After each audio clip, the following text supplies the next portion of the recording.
বন্ধুরা, এই মুহূর্তে কিন্তু দেখা যাচ্ছে যে এনসিপির নেতারা তারা বক্তব্য এমনকি বিভিন্ন সময় তারা যে বিবৃতিগুলো দিচ্ছে তাতে স্পষ্টভাবে বিএনপিকে আঘাত করে তারা বক্তব্য দিচ্ছে এবং সরাসরি তারা এমন কিছু কথা বলছে তাতে এটাকে যদি মনে করা হয় যে তারা বিএনপির সাথে পায়ে পাড়া দিয়ে দ্বন্দ্ব করতে চাচ্ছে, সেটাও কিন্তু মনে করা যায়। গত পরশুদিন হাসনাত আবদুল্লাহ বলেছিল যে যদি জনগণ সাথে থাকে বা জনগণের যদি ভালোবাসা পাওয়া যায় তাহলে কাউকে দিল্লিতে থাকা লাগে না, কাউকে লন্ডনে থাকা লাগে না। এই কথাটা কিন্তু অত্যন্ত বিস্ফোরক একটা কথা। এই কথার মাধ্যমে হাসনাত আবদুল্লাহ কি বোঝাতে চেয়েছে? উনি সরাসরি তারেক রহমানকে উদ্দেশ্য করে কথাটা বলেছেন। তারেক রহমান কি অপরাধী? তারেক রহমানকে অপরাধ করার কারণে তিনি লন্ডনে অবস্থান করছে, দিল্লিতে যিনি অবস্থান করছে তিনি অপরাধী এবং ইতিমধ্যে তার অপরাধের কথা প্রচারিত হচ্ছে এবং সারা বিশ্বব্যাপী প্রচারিত হচ্ছে। সকলে দেখছে, সকলে জানছে যে তিনি কি করেছেন, যিনি দিল্লিতে অবস্থান করছেন।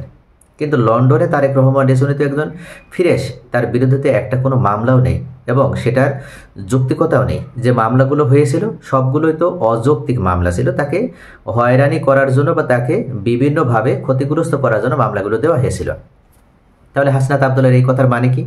এই কথার মানে তিনি নিশ্চয়ই বিএনপিকে ছোট করছেন, অর্থাৎ তার উদ্দেশ্য বিএনপিকে ছোট করা। আবার তাদের যে জাতীয় প্রতীক শাপলা নিয়ে, অর্থাৎ তারা শাপলাকে জাতীয় প্রতীক হিসেবে গ্রহণ করতে চায় এবং এই যে নির্বাচন কমিশন তারা শাপলা প্রতীক দিতে চায় না, তারা যুক্তি হিসেবে দেখেছে এটা জাতীয় প্রতীক, যার কারণে এটাকে কোনো দলীয় প্রতীক হিসেবে দেওয়া যাবে না। তখন সার্জিস আলম কি বলল? সার্জিস আলম বলছে যে শাপলা যদি তাদের জাতীয় প্রতীক হিসেবে দেওয়া না যায়, তাদের দলীয় প্রতীক হিসেবে দেওয়া না যায়, তাহলে ধানের শীষ তো প্রতীক হতে পারে না। কেননা শাপলা আমাদের জাতীয় ফুল, তাই নির্বাচন কমিশন এই প্রতীকটি কাউকে না দেওয়ার সিদ্ধান্ত নিয়েছে। এটি নির্বাচন কমিশনের একটা নিজস্ব ব্যাপার। এই সিদ্ধান্তের বিরুদ্ধে আদালতে যাওয়া যেতে পারে, কিন্তু এর সাথে ধানের শীষের কোনো সম্পর্ক নেই। ধানের শীষ কোনো জাতীয় প্রতীক নয়, এটি জাতীয় প্রতীকের একটি অংশ মাত্র, ঠিক যেমন পাটপাতা বা তারকা। সার্জিস আলমের যুক্তি অনুযায়ী যদি জাতীয় প্রতীকের অংশ হওয়ায় ধানের শীষ প্রতীক হতে না পারে, তাহলে কাঁঠালও প্রতীক হতে পারে না, কারণ কাঁঠাল আমাদের জাতীয় ফল। অথচ কাঁঠাল ইতিমধ্যে একটি রাজনৈতিক দলের প্রতীক হিসেবে ব্যবহৃত হচ্ছে। সুতরাং সার্জিস আলমের এই বক্তব্য সম্পূর্ণ কিন্তু উদ্দেশ্যমূলক।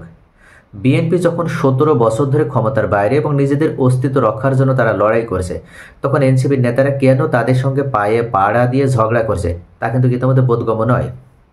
এই তরুণ নেতারা ইতিমধ্যে একটা নতুন রাজনৈতিক দল তৈরি করেছে। হতে পারে এখন তারা জনপ্রিয় নন, কিন্তু ভবিষ্যতে তারা জনপ্রিয় হতে পারে। কিন্তু শুরুতেই যদি তাদের কথায় সংযম না থাকে এবং এই ধরনের দম্ভ প্রকাশ পায়, তাহলে মানুষ তাদের পছন্দ করবে না।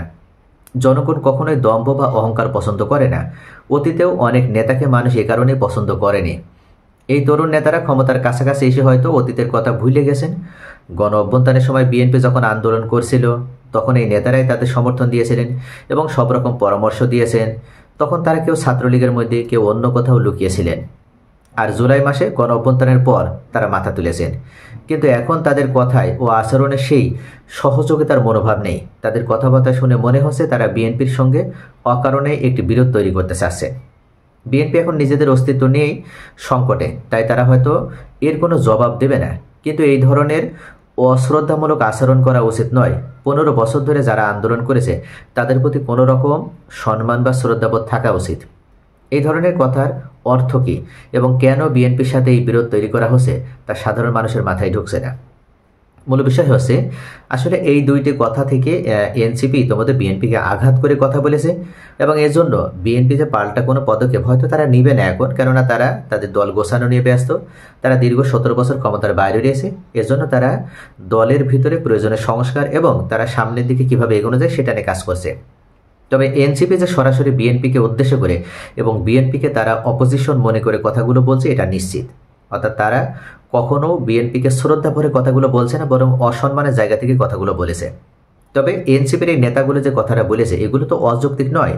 এখনো পর্যন্ত বিএনপির নেতা অর্থাৎ জনাব তারেক রহমান ভারপ্রাপ্ত চেয়ারম্যান, ওনার অবশ্যই দেশে আসা উচিত ছিল। তার তো দেশে আসার জন্য আর কোনো বাধা নেই। তার নামে যে মামলাগুলো ছিল সবগুলো তো ইতিমধ্যেই নিষ্পত্তি হয়ে গেছে, তাহলে তার দেশে আসার ক্ষেত্রে তো আর কোনো বাধা থাকতে পারে না। তাহলে সে কেন দেশে আসতে চাচ্ছে না? এখান থেকে মূলত এনসিপি বোঝাতে চাচ্ছে যে তারা যদি জনগণের কাছে থাকতে পারত, তাহলে অন্তত তারা দেশে আসার সাহসিকতা দেখাতে পারত।